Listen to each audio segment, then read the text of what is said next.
When a teacher at an all-girls Catholic high school in New Orleans challenged students to find trigonometric proofs of the Pythagorean theorem, Nikiah Jackson and Kelsey Johnson stepped up.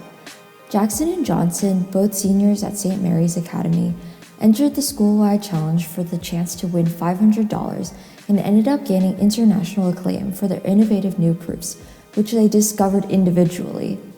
St. Mary's Academy was founded in 1867 by Henriette Diaz DeLille and is one of the oldest primarily Black Catholic schools in the United States.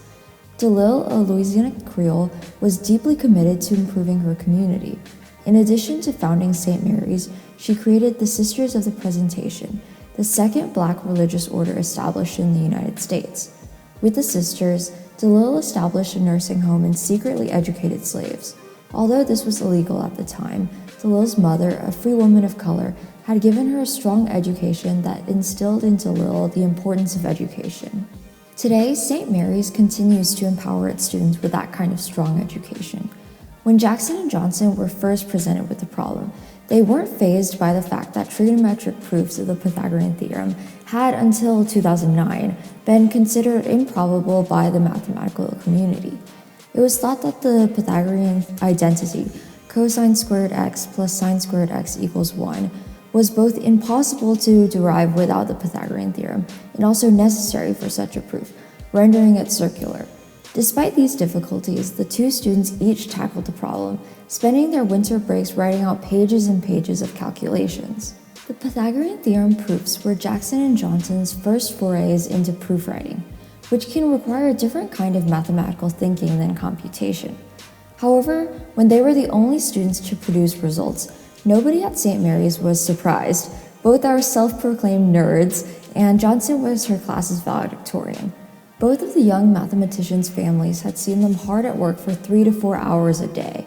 Although they weren't always certain that they could follow the work that Jackson and Johnson were doing, they were confident in supporting them.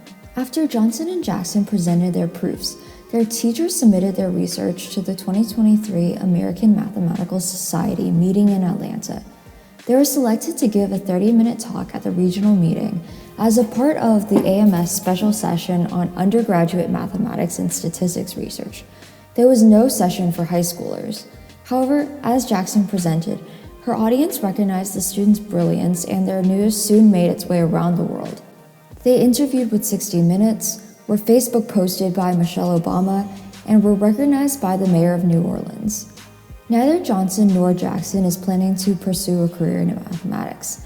As of 2024, Johnson is studying environmental engineering at Louisiana State University, and Jackson is pursuing a career in pharmacy, starting with a chemistry degree at Xavier University. Although the field of mathematics could always use more brilliant minds like theirs, I'd like to wish them luck on whatever wonderful things they'll do in their lives, inside and outside of academia.